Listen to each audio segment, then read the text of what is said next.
Let us start the first practical of web application penetration testing.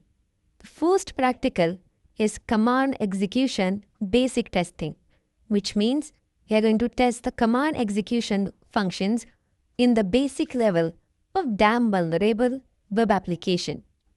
So, let us get started. What is command injection or command execution? Command injection is an attack in which the goal is execution of the arbitrary commands on the host operating system via a vulnerable application. In command injection, the attacker extends the default functionality of the application which executes the system commands without the necessity of injecting codes. So, in this practical, you will learn to test command execution where security is set to low in DVWA. We will demonstrate how Linux or Unix commands can be executed. So, let us go to our Kali machine where we have logged in to our account and make sure you have turned on the Metasploitable machine or damn vulnerable web application machine. I am running DVWA in Metasploitable. You can run DVWA individual machine also. The IP address of my Metasploitable machine is 10.0.2.4. This can differ in your lab environment. So, now go to Firefox browser and then type the IP address into the search window in the URL window and then hit enter. There we have the Metasploitable machines. Now go to DVWA, that is damn vulnerable web application, log in to DVWA with admin and password, that is the default admin and password credentials. Now, first thing you have to do is you have to set the security to low, since in this practical, we are going to talk about the basic testing of command execution, just to give you an idea. Now go to command execution and you can see a text window, an input box where it is asking the user to input an IP address. So whenever we input an IP address and hit submit, the vulnerable application is programmed to ping the IP address and get back as the result. So now let us see how command execution is going to work.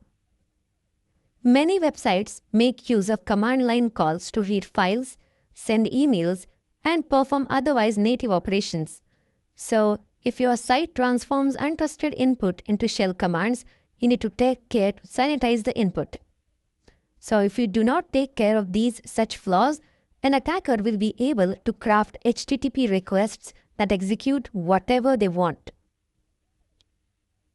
So, now let us see how command execution exactly works. For this, we need an IP address. Let us find out the IP address of a website and enter into it. Now this input there is asking for the IP address. Now if an attacker is able to execute some Linux commands, then they can say that this input or this particular page of a website is vulnerable to command execution.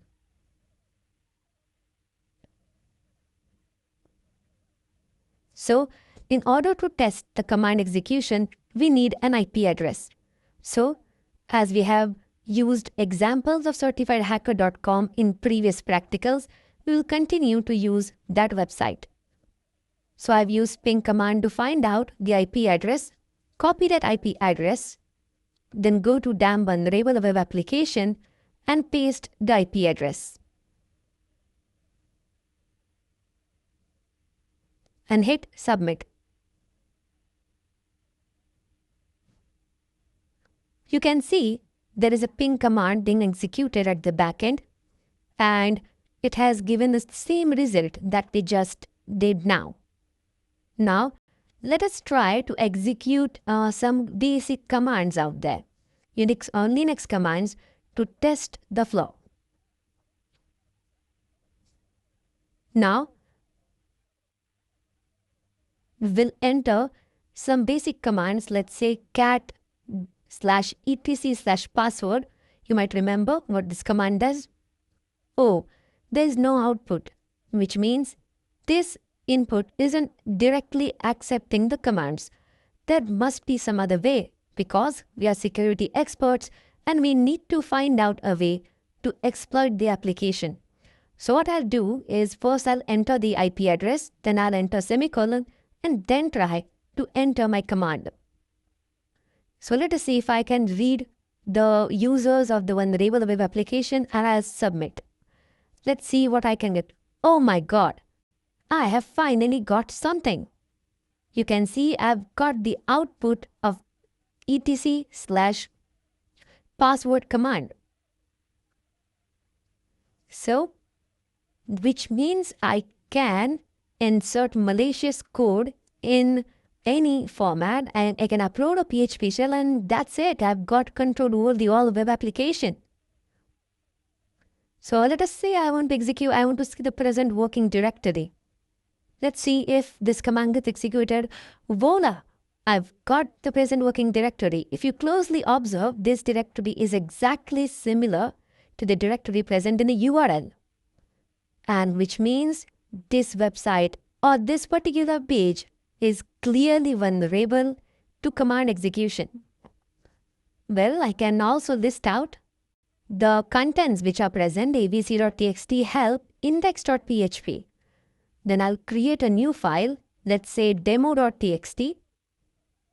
And then let's see if that gets created. Okay. You know what? It is executing the ping command as well as it's executing the Linux command. Now, oh my God, you can see there is a demo.txt file which has been created.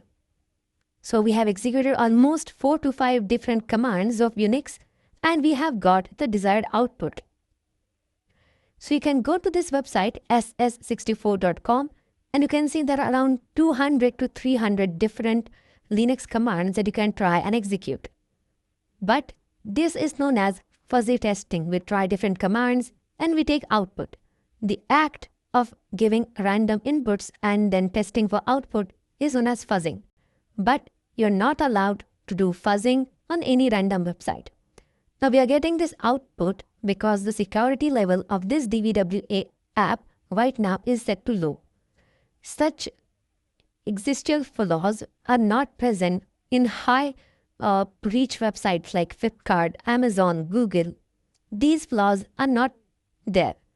So we have to test in a different way. So let us have a quick recap. We saw the command execution. We saw how command execution is performed and what is the procedure for command execution. We saw how Linux and Unix commands can be appended to IP address for execution.